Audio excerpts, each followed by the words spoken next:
నమస్తే welcome to Bharati TV నేను Bapayya.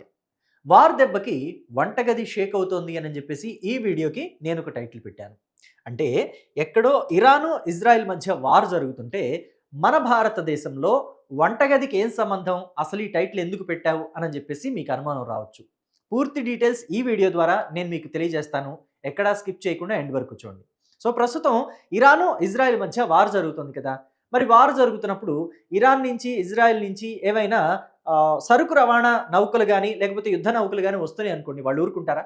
For example మీకు మీ పక్కింటి వాళ్ళకే పడ్డం లేదనుకోండి, వాళ్ళు మీ వాకిట్లో నుంచి వెళుతుంటేనే మీకు కోపంగా ఉంటుంది గదా. సో మరి ఇతర దేశాలు అంటే 2 శత్రు దేశాలు యుద్ధం చేసుకుంటున్నప్పుడు మరి వాళ్ళకి సంబంధించిన నౌకలు వెళుతుంటే జలమార్గం నుంచి, వాళ్ళ సముద్ర మార్గం నుంచి వెళుతుంటే వాళ్ళు ఊరుకుంటారా? ఖచ్చితంగా పేల్చేస్తారు కదా. ఇదే జరుగుతోంది ఇప్పుడు. సో పైగా ఇక్కడ హార్మూజ్ జలసంధి అనే దాన్ని ఒకదాన్ని క్లోజ్ చేశారు.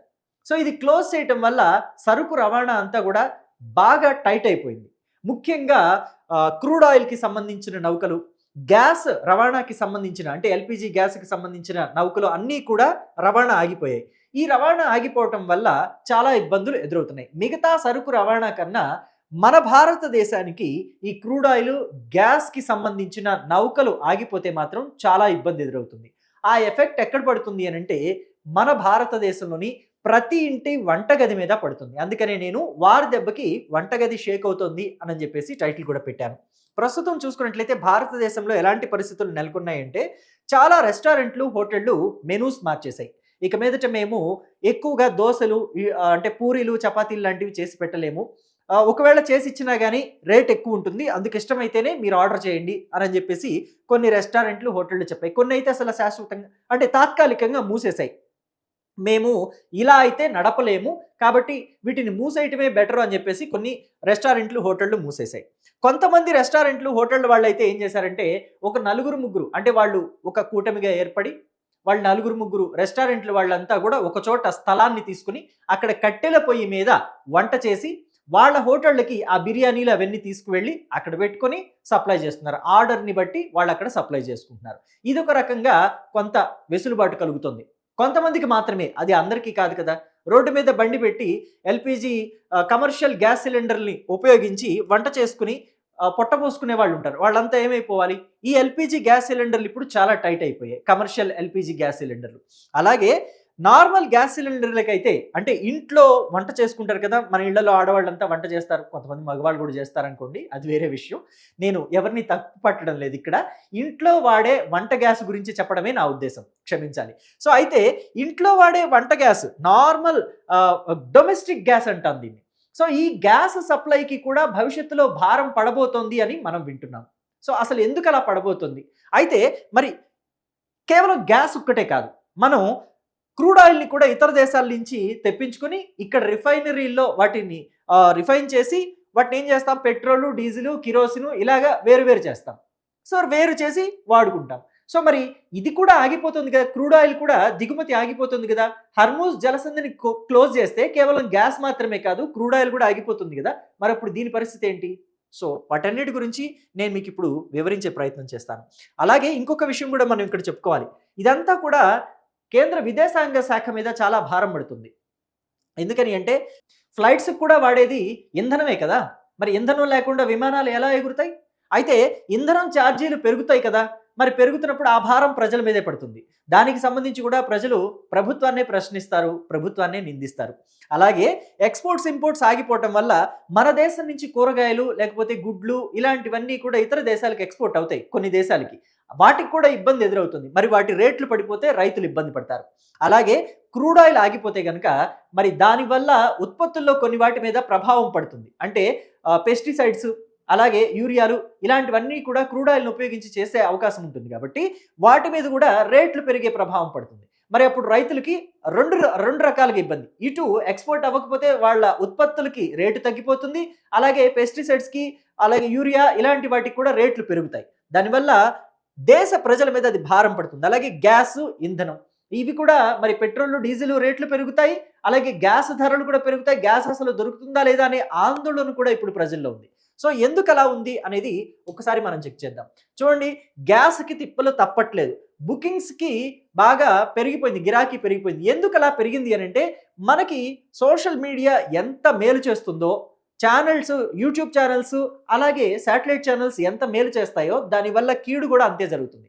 మనం ఒక్కసారి ఒక వార్త గనుక టెలికాస్ట్ చేశామంటే, దాన్ని పట్టుకొని జనమంతా కూడా అది నిజమా? కాదా? అనేది పక్కన పెట్టేయండి. ఇప్పుడు గ్యాస్ దొరకటం లేదు, గ్యాస్ టైట్ అవుతుంది అని చెప్పేసి కొన్ని వార్తలు ఒక వారం రోజుల నుంచి మనకి వినబడుతున్నాయి. ఈ క్రమంలో చాలామంది ఏం చేస్తున్నారు, అతి జాగ్రత్త పరులు గ్యాస్ ముందుగానే వాళ్ళ దగ్గర 3 సిలిండర్లు ఉంటాయి. ఒక్కొక్క ఇంట్లో కొంతమంది 3 సిలిండర్లు మెయింటైన్ చేస్తారు. 3 బుక్ చేసి అట్టు పెట్టుకుంటున్నారు. నిజానికి అంత కొరత ఉందా లేదా? అంత ఆందోళన చెందాల్సిన అవసరం ఉందా లేదా అని పక్కన పెడితే ఫస్ట్ బుక్ చేసేసేయాలి. అదొక్కటే మన టార్గెట్. వాళ్ళు దానికి ఆ టార్గెట్‌కి టిక్ పెట్టేసుకుంటారు. బుక్ చేశామా లేదా? సో, ఆ తర్వాత చూస్తే దళారీ వ్యవస్థ. మన దేశంలో దళారీ వ్యవస్థ చాలా పెద్దది. దాన్ని ప్రభుత్వాలు కూడా ఏమీ చేయలేవు. కాకపోతే కొంత కట్టడి చేసుకునే మార్గాలు తప్ప. సో, ఈ దళారీ వ్యవస్థని కట్టడి చేయడానికి ఇంటర్ బుకింగ్ పీరియడ్ అనే ఒక దాన్ని తెర మీదకి తీసుకొచ్చారు. ఇంటర్ బుకింగ్ పీరియడ్ అంటే ఈ డొమెస్టిక్ గ్యాస్ కావచ్చు, లేకపోతే కమర్షియల్ గ్యాస్ కావచ్చు, ఇవాళ బుక్ చేసుకుంటే ఇన్ని రోజుల తర్వాతే రెండో బుకింగ్ చేయాలి అని చెప్పేసి ఒక రూల్ ఉంటుంది. దాన్నే ఇంటర్ బుకింగ్ పీరియడ్ అంటారు. ఇన్ని రోజులు అనే దాన్ని పీరియడ్‌ని మనం సెట్ చేసుకోవచ్చు అనమాట. ప్రస్తుతం మన దగ్గర ఉన్న గ్యాస్ నిల్వల్ని బట్టి ఆ ఇంటర్ బుకింగ్ పీరియడ్‌ని పెంచుకోవడమా, తగ్గించడమా అనేది చేస్తారు. దాంట్లో సడలింపులు ఇవ్వటమా అనేది. ప్రస్తుతం గ్యాస్ నిల్వల్ని బట్టి ఇక్కడ ఇంటర్ బుకింగ్ పీరియడ్‌ని మార్చారు. పట్టణాల్లో అయితే 20-25 రోజులు, గ్రామాల్లో అయితే 40-45 రోజులు పెట్టారు ఇంటర్ బుకింగ్ పీరియడ్. అంటే గ్రామాల్లో వాళ్ళు ఇవాళ ఒక సిలిండర్ బుక్ చేస్తే 40-45 రోజుల వరకు ఇంకో సిలిండర్ బుక్ చేయడానికి వీల్లేదు. పట్టణాల్లో వాళ్ళైతే ఇవాళ ఒక సిలిండర్ బుక్ చేస్తే 20-25 రోజుల వరకు ఇంకో సిలిండర్ బుక్ చేయడానికి వీల్లేదనమాట. సో, ఇలా కట్టడి చేస్తుంది ప్రస్తుతం భారత ప్రభుత్వం. ఇక భారతదేశం ఎందుకు చమురు విషయంలో ఇంత ఆందోళన చెందుతుంది? భారత ప్రభుత్వం కావచ్చు, లేకపోతే భారతదేశ ప్రజలు కావచ్చు, ఎందుకు ఇంత ఆందోళన చెందుతున్నారు అంటే 90% చమురుని మనం ఇతర దేశాల నుంచి దిగుమతి చేసుకుంటున్నాం. ఆ 90% చమురే కాదు, గ్యాస్‌లో కూడా 90% మనం ఇతర దేశాల నుంచే దిగుమతి చేసుకుంటున్నాం. మన దగ్గర కూడా గ్యాస్ ఉత్పత్తి చేసే కంపెనీలు ఉన్నాయి. కానీ మన భారతదేశంలో ఒక రోజులోనే 1,00,000 మెట్రిక్ టన్నుల గ్యాస్ వినియోగం జరుగుతోంది. ఒక్క రోజులో 1,00,000 మెట్రిక్ టన్నుల గ్యాస్ వినియోగం జరుగుతోంది అనంటే, మరి అది మన భారతదేశ జనాభాకి సరిపోతుందా? మన స్థానికంగా మన భారతదేశంలో ఉత్పత్తి అయ్యే గ్యాసు మన భారతదేశ జనాభా యూసేజ్‌కి సరిపోతుందంటే సరిపోదు. కాబట్టే మనం ఖచ్చితంగా ఇతర దేశాల నుంచి దిగుమతి చేసుకోవాలి. దిగుమతి చేసుకోవాలంటే మనం చెప్పుకున్నాం కదా, హర్మూజ్ జలసంధి క్లోజ్ చేసుంది అనంటే మరి అది సరిపోదు. ఇప్పుడున్న నిల్వలు సరిపోతాయా? ఎన్ని రోజులకు సరిపోతాయి? అనేది ఒక పెద్ద క్వెషన్. అయితే ఇప్పుడు గ్యాస్ ఏజెన్సీల దగ్గర కావచ్చు, లేకపోతే ప్రభుత్వ గ్యాస్ గోడౌన్‌లో కావచ్చు, మొత్తం నిల్వున్న గ్యాస్ అంతా వాడితే 2-3 వారాల వరకే సరిపోతుంది. 2-3 వారాల వరకే సరిపోతుంది. అలాగే చమురు కూడా నిల్వ చేసే అవకాశం ఉంటుంది. అయితే గ్యాస్ నిల్వ చేసే అవకాశాల కన్నా మన భారతదేశంలో చమురు నిల్వ చేసే అవకాశాలు ఎక్కువగా ఉన్నాయి. గ్యాస్ అయితే చాలా తక్కువ. అందుకే 2-3 వారాల వరకు మాత్రమే ఇప్పుడున్న గ్యాస్ సరిపోతుంది మన భారతదేశానికి. అయితే 74 రోజుల వరకు సరిపడా చమురునైతే నిల్వ చేశారు. గ్యాస్ నిల్వ చేయలేరు కానీ అన్ని రోజులకు కావాల్సినంత 74 రోజుల వరకు సరిపడా చమురుని నిల్వ చేశారు. మరి ఆ తర్వాత ఏంటి పరిస్థితి ఏంటి అనంటే, ప్రస్తుతం మనం రష్యా నుంచి చమురుని కొనుగోలు చేస్తున్నాం కదా. ఇవాళే రష్యా నుంచి రావాల్సిన ఒక చమురు నౌకైతే బాంబేకి వచ్చేసింది అని చెప్పేసి ఇప్పుడు మనకి తెలుస్తున్న ఇన్ఫర్మేషన్. ఈ రోజు వరకైతే మనకున్న ఇన్ఫర్మేషన్ ఏంటంటే, చమురుడు మనం ఇతర దేశాల నుంచి అంటే రష్యా లాంటి దేశాల నుంచి కొనుగోలు చేస్తున్న చమురు నౌక హర్మూజ్ జలసంధి నుంచి కాకుండా వేరే ఇతర మార్గాల నుంచి రావాలి కదా. ఎందుకంటే ఈ హోటల్స్‌కి, రెస్టారెంట్స్‌కి గ్యాస్ అయితే మనం సప్లై ఇప్పుడే చేయలేము. దానికి ఇంకా కొంచెం టైం పడుతుంది. మరి ఈ హర్మూజ్ జలసంధి క్లోజ్ అయిపోయింది కాబట్టి మరి మనం ఇతర మార్గాల నుంచి, ప్రత్యామ్నాయ మార్గాల నుంచి చమురు ఎలా తెప్పించుకుంటున్నామో అలాగే ఈ గ్యాస్‌ను కూడా తెప్పించడానికి వీలవుతుందా లేదా అనే దాని మీద భారతదేశ ప్రభుత్వం చాలా తర్జన భర్జన పడుతుంది. లోతైన ఆలోచనలు కూడా చేస్తుంది. దానికోసం ఒక ప్లానింగ్‌ని కూడా రెడీ చేస్తుందని మనకి తెలుస్తుంది. సో, మొత్తం మీద ఏం జరగబోతుంది ఏంటి అనేది మాత్రం చాలా సస్పెన్స్‌గా ఉంది. అయితే ఎవరు ఆందోళన పడాల్సిన అవసరం లేదు.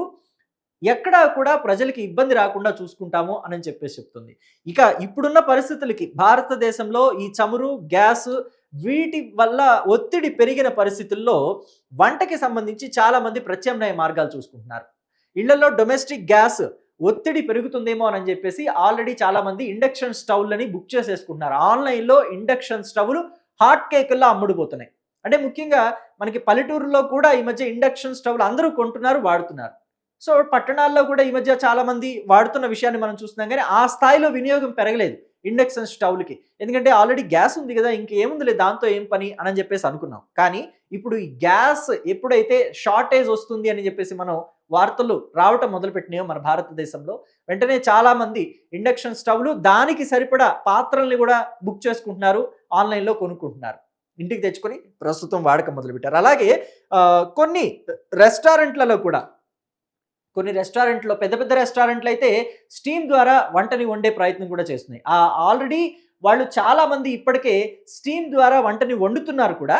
కానీ గ్యాస్ షార్టేజ్ అనేది పూర్తిగా వార్తల్లోకి రావటం వల్ల దీన్ని కూడా మొత్తం మనం స్టీమ్ ద్వారా ప్రిపేర్ చేసుకుంటే భారం కూడా తగ్గుతుంది. అంటే కొంతవరకి డబ్బులు కూడా ఆదా అవుతాయి. ఇందులో తప్పేముంది? సో, ప్రభుత్వం మీద ప్రతిసారి ప్రెషర్ పెంచడం కన్నా, ఇలా ప్రత్యామ్నాయ మార్గాలు చూసుకోవడం బెటర్ కదా అని చెప్పేసి చాలామంది తెలివిగా ప్రవర్తిస్తున్నారు. తెలివిగా పనులు ముందుకు సాగిస్తున్నారు. సో, దీని మీద మీరేమంటారో మీ అభిప్రాయాన్ని చెప్పండి. ప్రస్తుతం భారతదేశంలో ఉన్న చమురు నిల్వలు కావచ్చు, గ్యాస్ నిల్వలు కావచ్చు, ఎన్ని రోజులు వస్తాయనుకుంటున్నారు? నేను ఇక్కడ ఆల్రెడీ మీకు ఎక్స్‌ప్లెయిన్ చేశాను. కేవలం 2-3 వారాల వరకే గ్యాసు, అలాగే 74 రోజుల వరకు చమురు నిల్వలు ఉన్నాయి అని చెప్పేసి. మరి మిగతా రోజుల పరిస్థితి ఏంటి? రేపు భారతదేశం ఇలాగ ప్రత్యామ్నాయ మార్గాల్లో చమురుని తెప్పించుకోకపోయినా, లేకపోతే గ్యాస్‌ని తెప్పించుకోకపోయినా ఎలాంటి పరిస్థితులు తలెత్తుతాయనుకుంటున్నారు? ఇదివరకు రోజుల్లోలాగా కట్టె పుల్లల మీద వంట పల్లెటూరులో మళ్ళీ దర్శనమిస్తుందనుకుంటున్నారా? పల్లెటూరుల విషయం పక్కన పెడితే, పట్టణాల్లో అయితే అంతా ఇండక్షన్ స్టవ్‌లే దర్శనమిస్తాయనుకోవచ్చా? సో, దీని మీద మీ అభిప్రాయాన్ని కామెంట్ బాక్స్‌లో తెలియచేయండి. Thank you.